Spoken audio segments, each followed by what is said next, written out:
I remember the exact moment it started to feel wrong, like the air shifted in the room and I couldn't catch my breath.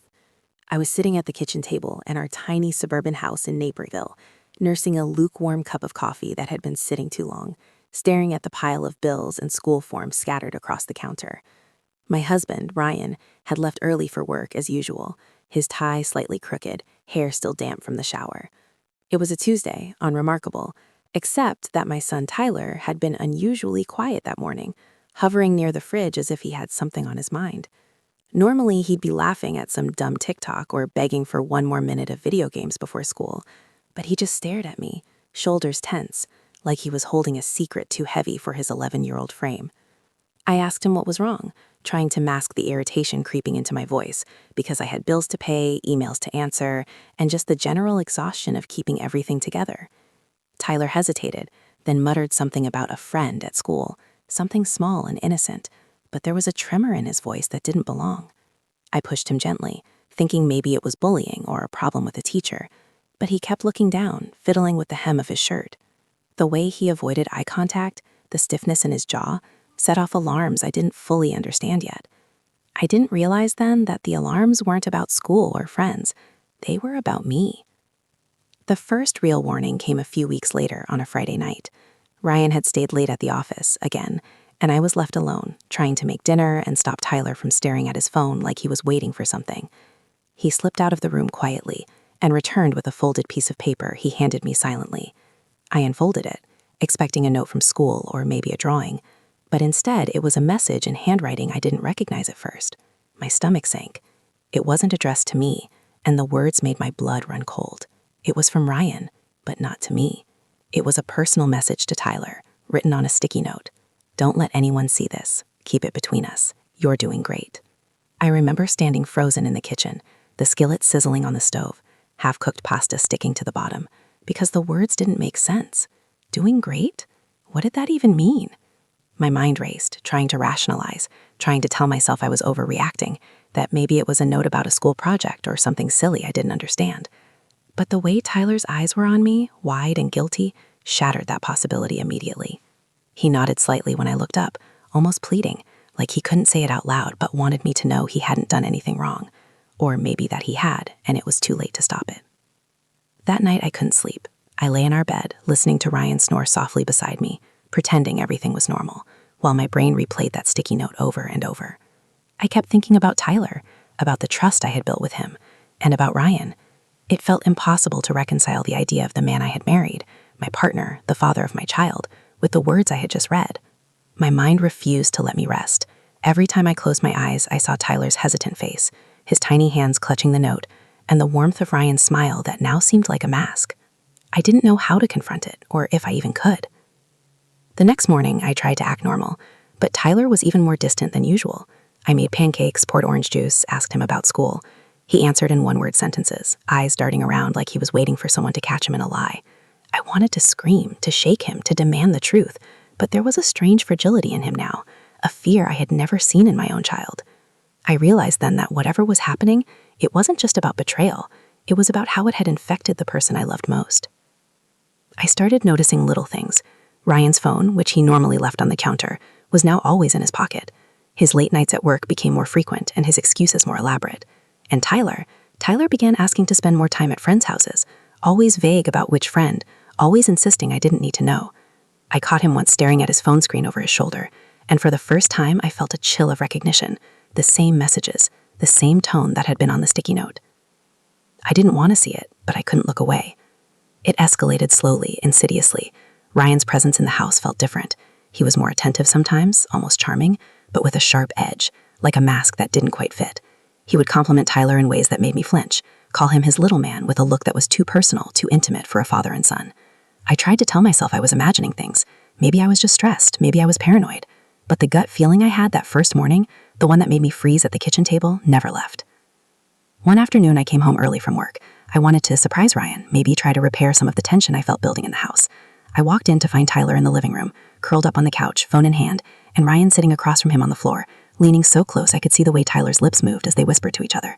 There was laughter, soft, conspiratorial, but the kind of laughter that doesn't reach the eyes. The room smelled like burnt popcorn, the kind you leave in the microwave too long, and I couldn't move. My body locked up. Tyler didn't notice me at first, so focused on whatever they were doing. But when his eyes finally met mine, it wasn't the usual spark of recognition or comfort. It was panic, guilt, and a hint of defiance. I asked Ryan what was going on, trying to keep my voice calm, but it came out sharper than I intended. He smiled, that casual smile that suddenly seemed like a weapon. "We're just working on a little project," he said, almost too easy, too practiced. "You should take it easy, hon." His eyes flicked to Tyler, and something passed between them, a look I couldn't name, but that made my chest tighten like my ribs were being squeezed. I didn't believe him, not for a second. That night, I couldn't sleep again. I sat in the dark, listening to the soft hum of the air conditioner, the muted sound of Ryan snoring, and the occasional creak of the floorboards as Tyler shifted in his bed. I tried to piece together what I had seen, what I had read, and the awful truth I couldn't fully articulate. I was living in a house with two people I love who were betraying me in a way I couldn't even say out loud. I felt anger, yes, but beneath that, a more profound horror. This wasn't just cheating. This was manipulation. This was a violation of trust on a level that I didn't even have words for. The next day, I confronted Tyler. I wanted to understand, to hear from him what was happening, to protect him, or maybe myself, from the spiral that I felt us slipping into. He denied it at first, his place high and tight, like a rope stretched too far. But the guilt was there, raw and unmistakable, and it cracked his composure after a while. I watched as he admitted little things, vague interactions, boundaries crossed, a feeling of being special in ways that made me shiver. Every word he said was like another brick in the wall of horror I was living inside. I realized then that the betrayal wasn't just a secret. It was a slow, deliberate unfolding, and I had been blind to the signs until it was too late. From that point on, the house became a minefield. I tiptoed around Ryan and Tyler, my eyes constantly scanning for the next signal, the next secret, the next lie. Every laugh, every whisper, every glance became suspect. I couldn't eat in the kitchen without feeling like I was intruding, couldn't sit on the couch without wondering what was really happening behind my back. And yet, I couldn't leave. The love I had for my son, for the man I thought I knew, anchored me, even as it threatened to drown me in fear and disgust. I began keeping a journal, writing everything down, the notes, the conversations, the strange, inappropriate moments that I couldn't reconcile. Reading it back, it was like a horror story I couldn't close. Friends came over occasionally, and I acted normal, laughed at the right times, made small talk about work or the weather. But inside, I was unraveling. The people I loved most had turned my life into something unrecognizable, and I had no way to fight it. I couldn't tell anyone, not fully, not without sounding insane. Who would believe that my husband and my 11-year-old son had crossed a line that no parent should ever have to imagine? It all came to a head one Saturday afternoon. Ryan had gone out for errands, and I was alone with Tyler in the living room.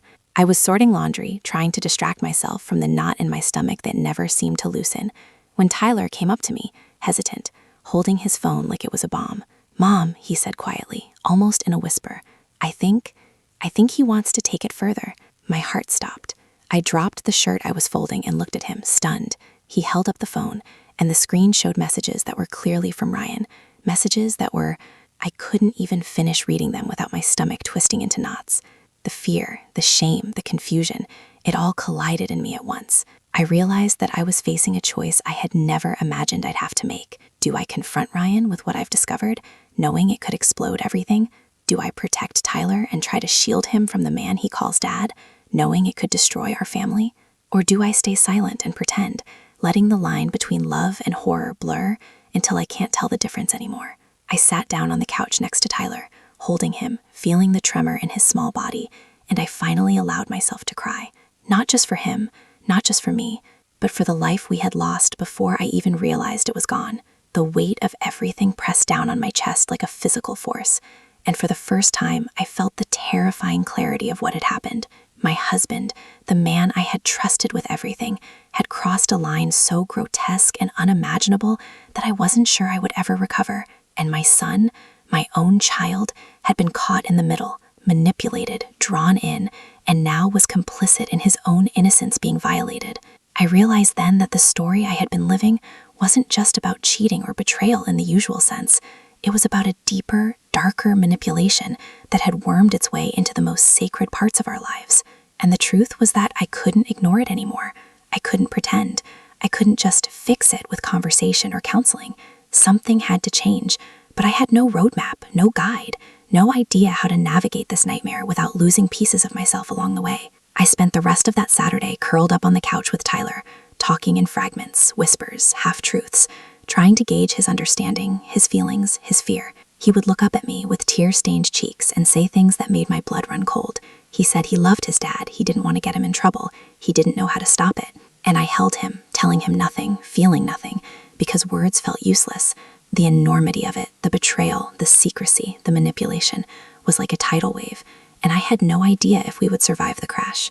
By the time Ryan returned that evening, I had resolved something in the cold, dark corners of my mind. I wouldn't act impulsively, but I would start documenting, watching, gathering proof of what was happening.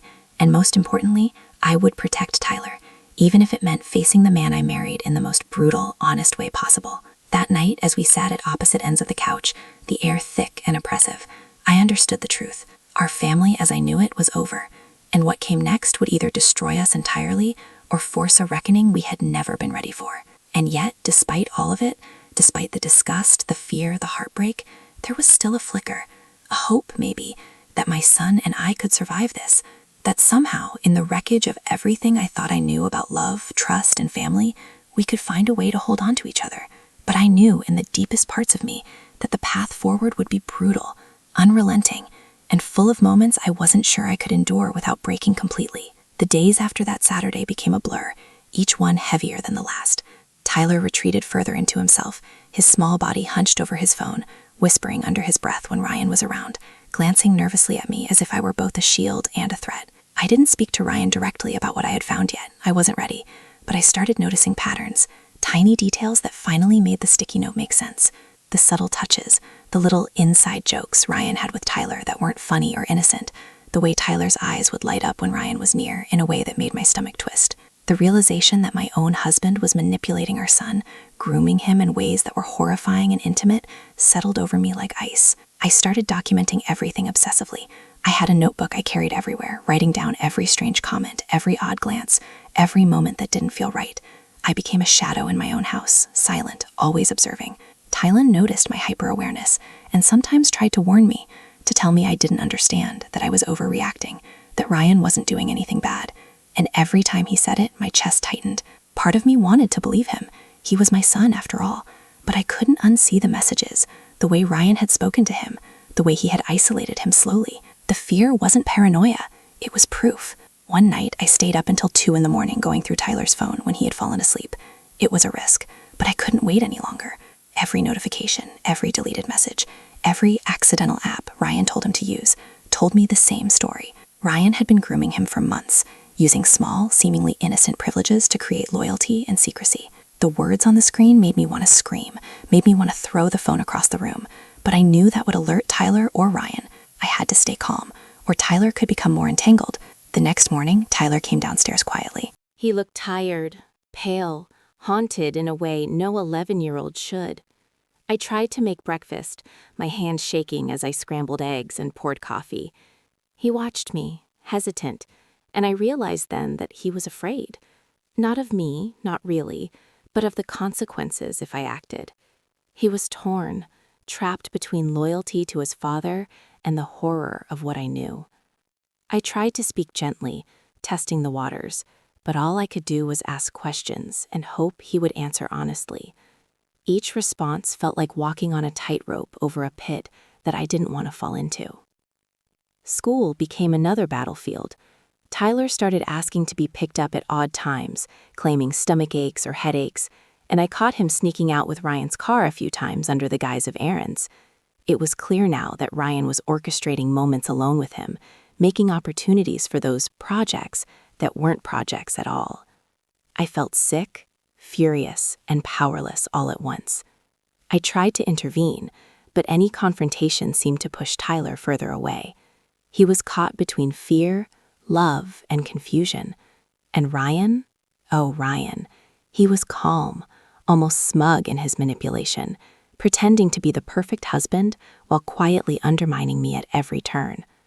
One evening, I decided to follow them. Tyler had said he was going to a friend's house after school, and Ryan was running errands. My heart pounded as I trailed them through the streets of our neighborhood. The car ride was short, but every red light felt like eternity. They parked near a small park a few miles away from our house, and I watched as Ryan got out and whispered to Tyler. The way Tyler's body stiffened, the way he nodded quickly, terrified me. Then Ryan slipped something into Tyler's backpack, something I couldn't see clearly, but the gesture was deliberate, intimate, unmistakable. My chest tightened so hard I felt like I couldn't breathe. I wanted to confront them then and there, but I knew it would only push Tyler further into Ryan's control. I didn't sleep that night either. I lay in bed, eyes wide open, imagining all the possibilities. Going to the police, confronting Ryan directly, taking Tyler and leaving. But none of it seemed safe. None of it seemed clean. Ryan was charming, persuasive, dangerous in a subtle way, the kind of man who could twist words until you doubted your own sanity. And Tyler, my poor boy, my little boy, was now complicit in something he didn't fully understand, manipulated by the person who was supposed to protect him. The weight of it pressed down on me like a physical force, and I realized that the next move I made could change everything. The breaking point came 2 weeks later. I had gone to pick up Tyler from school, and he was unusually quiet, shoulders slumped, eyes downcast. In the car, he asked to stop at a park we used to go to when he was younger, when life had still felt normal. I hesitated but agreed, thinking maybe he just wanted a moment of normalcy. We sat on a bench, the late afternoon sun painting everything gold, and he finally spoke, voice shaking. He told me things I wish I could forget, things that made my stomach churn with nausea and my heart shatter. The boundaries that Ryan had crossed, the things he had said, the way he had made Tyler feel special, chosen, above me, it was every parent's nightmare condensed into a single horrifying story. Tyler cried, small tears sliding down his cheeks, and I held him, my own tears falling. I told him he wasn't at fault, that he didn't have to protect anyone, that I would handle it. The relief in his eyes was brief, overshadowed by fear of what would happen when Ryan found out. And I realized then that this wasn't just a battle between husband and wife. It was a war to reclaim my child, to protect his innocence, and to dismantle the twisted bond Ryan had built. That night, I made a plan. I would start secretly recording interactions, documenting messages, screenshots, anything that could serve as proof. I would monitor Tyler's movements, control what I could, and prepare for a confrontation I had been dreading. But the hardest part was that every step I took to protect Tyler meant living under the same roof as the man who had betrayed everything, pretending nothing was wrong, keeping my rage, horror, and fear bottled up. Ryan seemed oblivious, or maybe he was just so confident in his manipulation that he thought I would never act. He smiled at me at dinner, joked about work, leaned close to Tyler in ways that made my skin crawl. Every touch, every glance, every word became evidence in my mind, proof of the wrongness I could no longer ignore. I wanted to scream, to throw the dishes, to tear him apart verbally, but I didn't. I had to stay calm, methodical. Tyler depended on me, and if I lost control, we both would be trapped in his world even further. The next few days were a nightmare of tension. Tyler was scared, withdrawn, but compliant when I instructed him on small things to protect himself and our plan. Ryan, on the other hand, was dangerously charming, making small jokes, complimenting Tyler, acting like nothing was wrong. The contrast was unbearable. I found myself feeling rage in a way I hadn't known I could.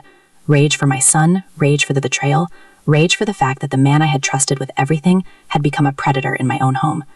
And yet I had to temper it, or risk losing the one person who still needed me most. Then one evening, Ryan left the house earlier than usual, saying he had a last-minute work meeting. I saw Tyler's posture relax slightly, shoulders dropping, eyes softer. We sat together on the couch, me with the notebook in my lap, recording, planning, strategizing, trying to figure out the next move. Tyler whispered things to me that made me realize just how far the manipulation had gone, how carefully Ryan had crafted this relationship, isolating Tyler from friends, from me, from anyone who could intervene. The depth of it was horrifying. I realized I couldn't confront Ryan directly without overwhelming evidence, but I also knew that every day we waited allowed him to tighten his control. I started thinking about the legal side, about restraining orders, about custody, about calling authorities. But every thought led to fear that Tyler would be further traumatized, that Ryan would charm his way out, that our lives would be destroyed beyond repair. And still I had to act, because doing nothing was no longer an option. Tyler's innocence was slipping through my fingers like sand, and every smile he gave Ryan, every small favor, every whispered secret, reminded me of the urgent stakes. That week, I made a critical discovery. Hidden apps on Tyler's tablet, messages that Ryan thought were erased, recordings of conversations that revealed the extent of the manipulation. My hands shook as I collected everything, each piece of evidence confirming the truth I had been trying to process for months. The horror was real, the betrayal undeniable, and yet I had never felt more focused. I realized that survival, not revenge, was now the only goal. Protect Tyler, gather proof, and wait for the right moment.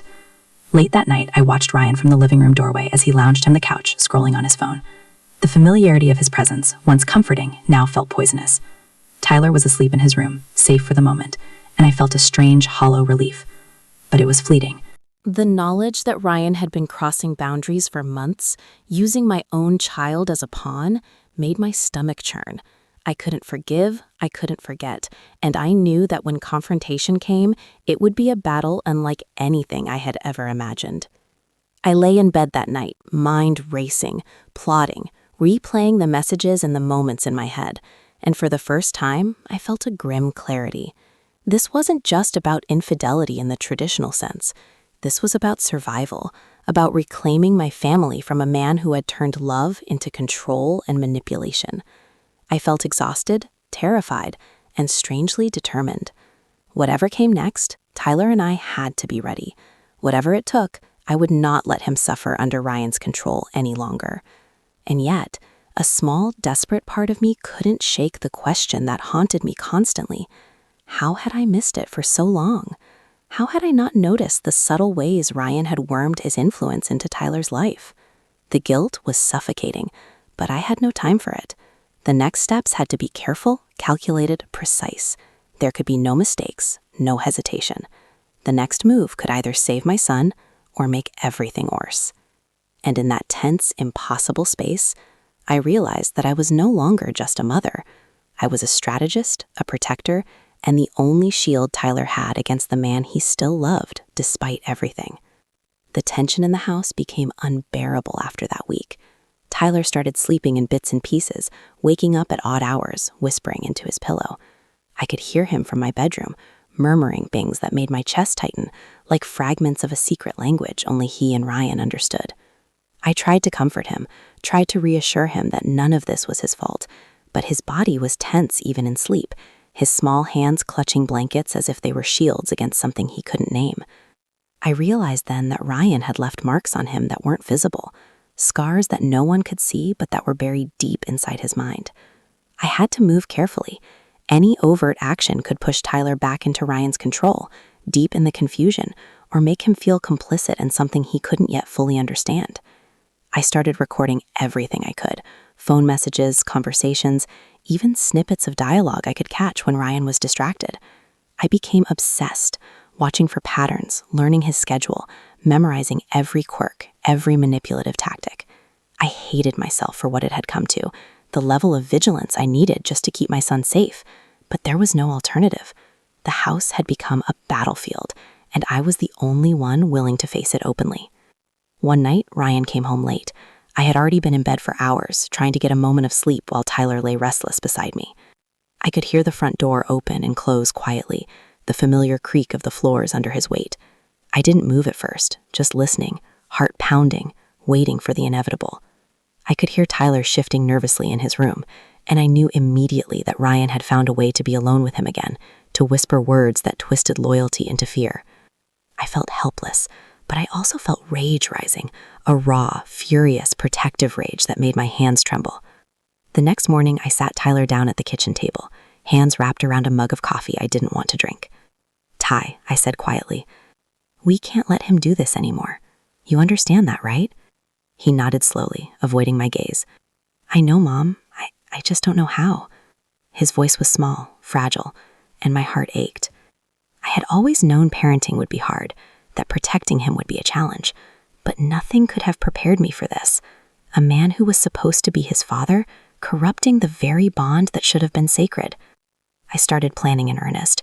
I researched laws, protection orders, documentation practices, anything that could give me leverage and keep Tyler safe. But I had to remain invisible in my actions. Ryan was always charming, always watching, always calculating. I couldn't let him see the shift in me, couldn't let him suspect that I was building a case, gathering evidence, preparing for a confrontation that could shatter the fragile balance of our home. Tyler and I became a quiet team, our whispered strategies and secret monitoring shaping our lives like a shadow I never wanted to cast, but had no choice to live under. One afternoon, I found myself following Ryan again. He claimed he was running to the hardware store, but Tyler had texted me that he was going somewhere else. My stomach knotted as I trailed the car through winding streets, trying to stay hidden, trying not to panic. Ryan parked at a small, quiet park on the outskirts of town and gestured for Tyler to follow him into a secluded area. My blood ran cold. I couldn't see what they were doing exactly, but the secrecy, the deliberate isolation, it was everything I had feared. I wanted to confront him, scream, pull Tyler away, but I stayed hidden, silently recording the moment, heart pounding, mind racing with possibilities of what I would do if it escalated further. That night, after Tyler was asleep, I stayed up for hours reviewing the footage I had captured, my hands shaking as I pieced together patterns of manipulation, whispers, and boundary-crossing behavior that Ryan thought I hadn't noticed. Every moment was a confirmation of my worst fears, every smile, every touch, every secretive message a testament to the way he had carefully constructed control over my son. I felt fury, despair, and a sickening sense of betrayal so deep that I couldn't even articulate it with shaking. My husband, my child's father, had become a predator in my own home, and there was nothing I could do to rewind the months of damage he had inflicted. Tyler started confiding more, telling me about moments I hadn't witnessed, the subtle, creeping conversations, the ways Ryan had made him feel special, chosen, above me. Each confession tore at my heart. I wanted to scream at Tyler for keeping it to himself, but I knew better. He was 11.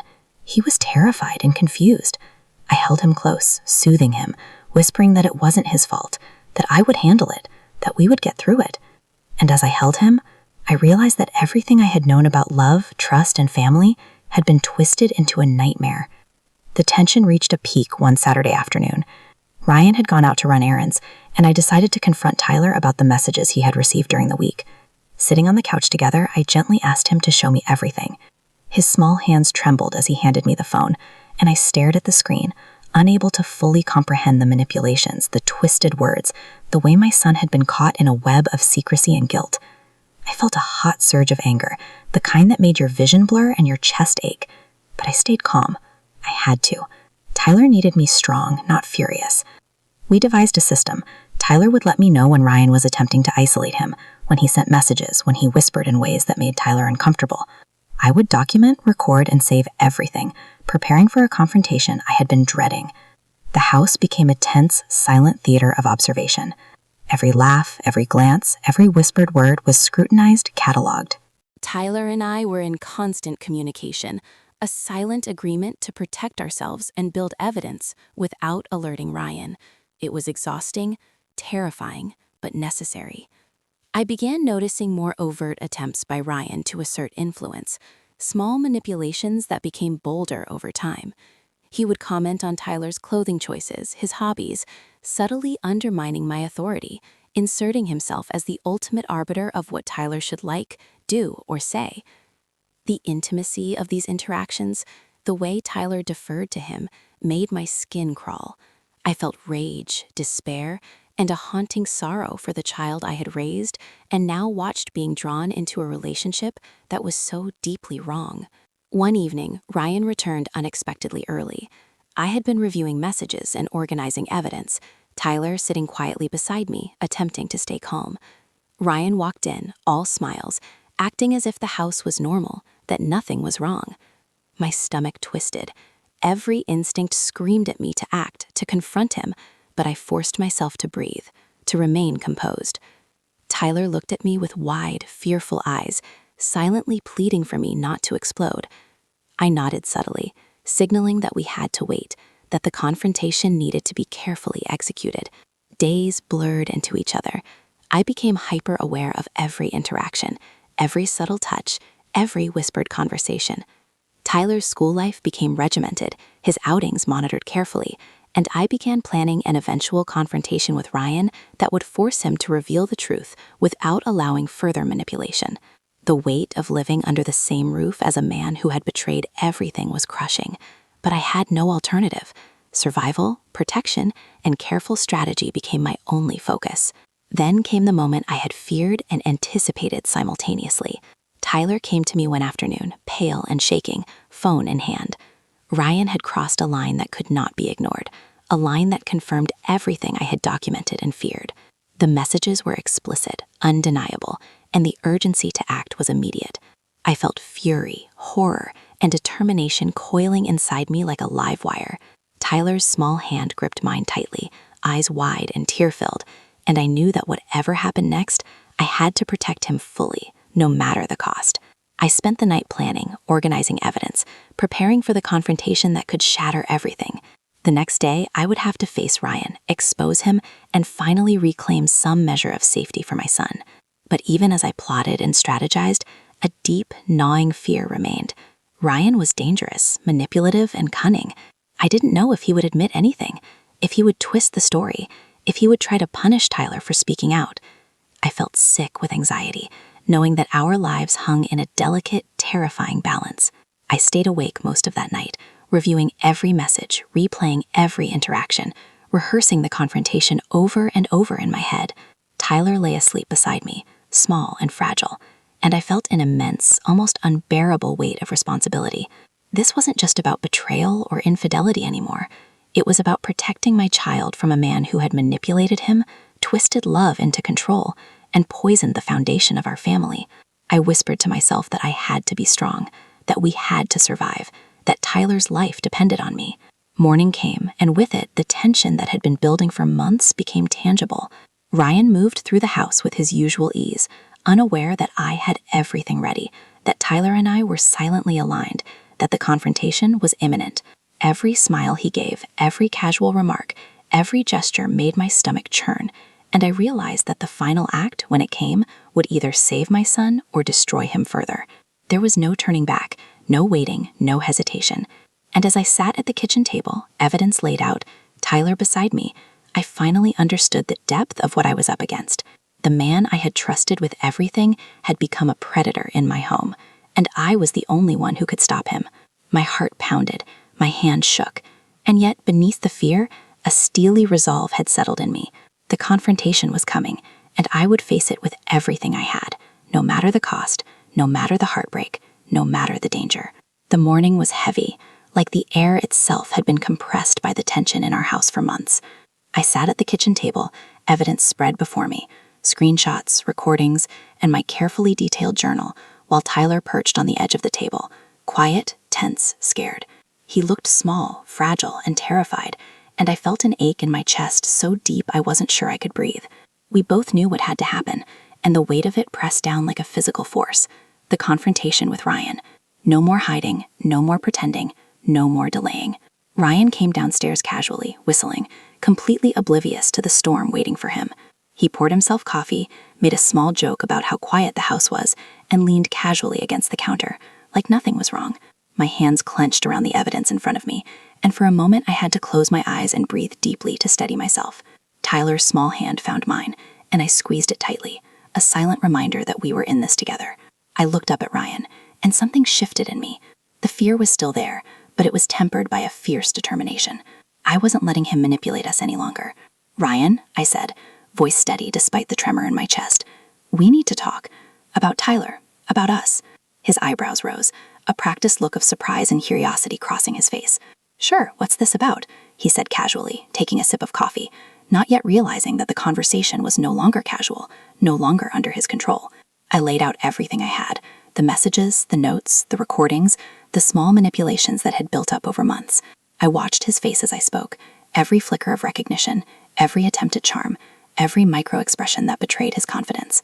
Tyler sat beside me, small and tense, watching his father, eyes wide, like he was witnessing the collapse of the man he had loved without fully understanding why.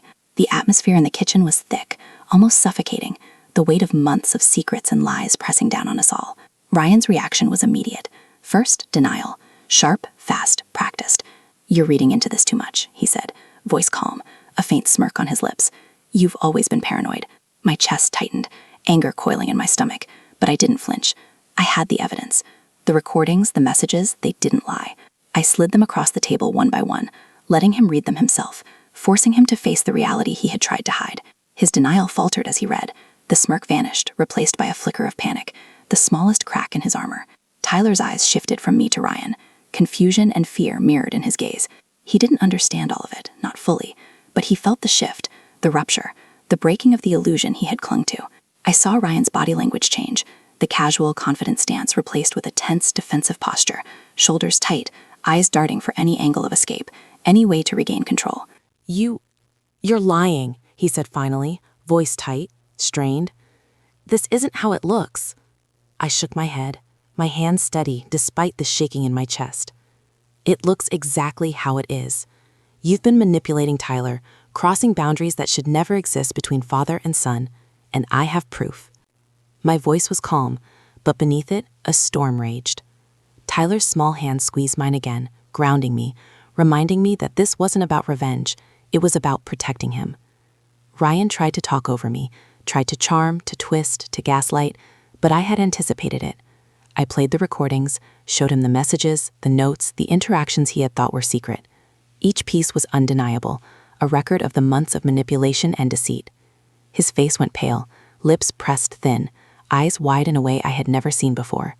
The power dynamic had shifted, and he realized, perhaps for the first time, that I was no longer under his control. Tyler's voice broke the tension. "Dad, I don't like it," he whispered, small but firm. "I don't want to do those things. I don't want secrets anymore." His bravery, fragile as it was, struck me like a lightning bolt. Ryan's face twisted, a mixture of anger, disbelief, and finally, the realization that his control was slipping. I could see the panic creeping in, the realization that the web he had spun was unraveling in front of him, that his son was no longer blindly complicit. I felt my own fear and anger give way to clarity. "It stops now, Ryan," I said firmly, voice sharp. "No more lies, no more manipulation. You are no longer in control of Tyler. I am taking steps to protect him." The words hung in the air, heavy and final. Ryan's lips pressed together, jaw tight, and for a long moment there was silence. The tension was palpable, like the moment before a storm breaks. Then came the pleading, the attempts to twist, to charm, to regain his grip. But it was too late. The evidence was there, the truth undeniable. Tyler's small hand squeezed mine again, and I realized he understood, finally, that he had a mother who would fight for him no matter what. The man he had trusted, the man he called Dad, was revealed, and nothing he could say would undo the reality. I knew then that I had to act decisively. I called the attorney I had been researching, explained the situation, and arranged an emergency consultation to discuss protective measures and custody adjustments. Tyler's safety was the priority, and the legal system, flawed as it is, provided a framework I could use to shield him from further harm. Every phone call, every message, every step forward was another layer of protection, another brick in the wall I was building around my son. Ryan, meanwhile, retreated into silence, muttering excuses, trying to minimize, to charm, to gaslight, but the power had shifted irreversibly. He could no longer manipulate Tyler without scrutiny, could no longer wield fear as a tool. For the first time in months, I felt a measure of control. Not safety, never complete safety, but control, and that was enough to move forward. Over the next few weeks, I implemented strict boundaries. Tyler's routines were monitored closely, phone access was limited, and I personally supervised interactions whenever Ryan was present. The tension in the house was palpable. Ryan moved with care, every gesture calculated, but he no longer had free rein. Tyler, for the first time in months, began to relax, small smiles returning, laughter creeping back into his voice. He wasn't fully healed. Nothing could undo the betrayal, but the chains of manipulation were beginning to loosen. We started therapy sessions with Tyler, confidential and safe, to help him process the trauma, the confusion, and the complex emotions tied to his father's manipulation. I participated in some sessions as well, not only to support him, but to ensure the therapist had a full picture of the situation.